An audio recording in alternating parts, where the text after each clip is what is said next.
Your Honor, the plaintiffs are in the same position as Mildred Jeter and Richard Loving, who in 1967 had no interest in diluting the institution of marriage. They only wanted to marry the person they loved, the person of their choice, who happened to be a person of a different race. That's all the plaintiffs desire, the right to marry the person they love, the person of their choice, who happens to be of the same sex. Well, now, the Supreme Court decided that the issue which we are confronted with here was not ripe for the Supreme Court to weigh in on. That was 1972. What's happened in the 38 years since 1972? The Supreme Court in Lawrence versus Texas reversed Bowers versus Hardwick with a 6-3 decision, and the majority of that opinion, Justice Kennedy and 4 other justices, decided that case on the basis of due process. The statute in Lawrence was a criminal statute. Yes.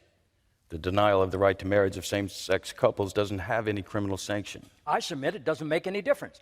Our fundamental rights cannot be taken away unless the state has a very, very fundamental, strong, compelling reason to do so. And it acts with surgical precision so that it takes no more than the compelling reason justifies. We're talking about a group of individuals who meet every one of the standards for suspect classification. They are a minority.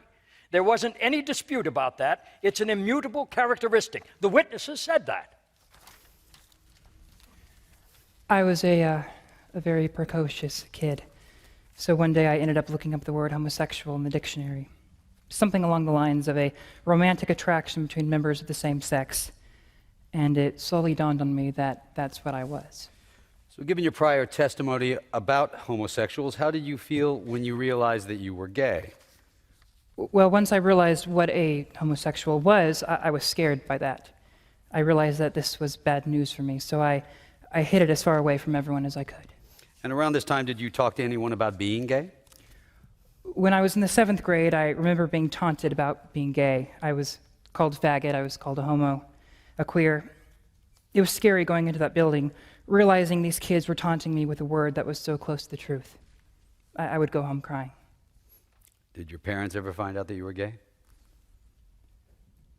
When I was 13 years old, my parents discovered my journal, and for the first time I had admitted to myself that I was gay, and I had actually written those words, and they found that and read it. And what happened when they read that journal? They were very upset. They were yelling. I remember my mother looking at me and telling me that I was going to burn in hell. It was shocking. I had never heard anything like that from my mother.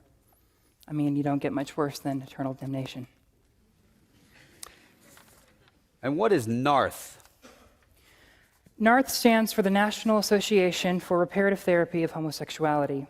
It's a reversal therapy organization based in Encino, California. Mm-hmm. And how long were you at NARTH? From what ages? 14 to 16. And during the time that you were at NARTH, how was your home life? My mother would tell me that she hated me.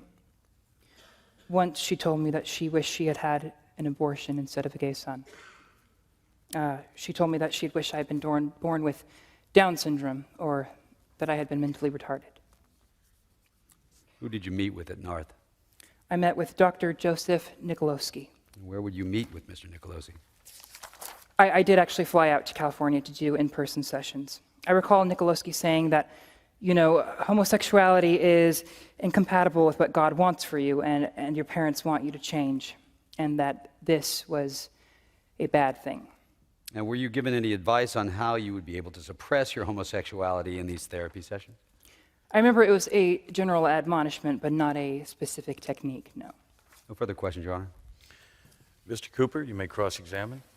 Mr. Kendall, have you ever lived in the state of California? No, I have not. You've never read a scientific study addressing the concept of sexual orientation, isn't that true? That is true. And isn't it also true that you have never studied whether a person's sexual orientation can change throughout the course of his or her lifetime? No, I haven't studied it. And nothing involved in this conversion therapy was your decision. It was all your parents' decision, isn't that true? Yes. And at some point, you communicated to your parents your objections to the counseling treatment, but your parents compelled you to go against your will. That is correct. Your only goal for conversion therapy was to survive the experience. Isn't that true? Absolutely true. You didn't have the goal of changing. your sexual orientation. I'm sorry, correction. You didn't have the goal of changing your sexual attraction. Is that correct? That's correct. Indeed, you admit that you did not truly want to reduce your sexual attraction to persons of the same sex. Isn't that true? That's correct. It's my experience that people don't want to go to programs like NARTH. Well, you acknowledged in your deposition, did you not, that some people report to have effective results with this conversion therapy. Isn't that true? Yes. I have no further questions, Your Honor. And was this therapy successful in that you were able to suppress your homosexuality? Nope, I was just as gay as when I started.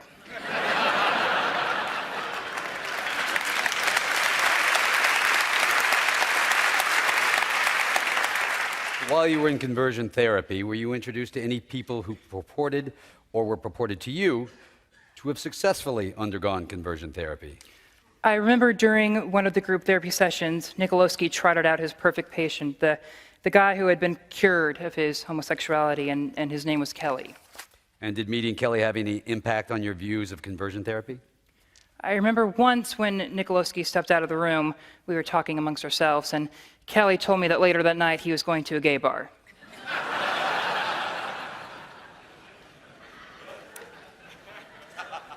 And that he was just pretending to be cured for the sake of his family.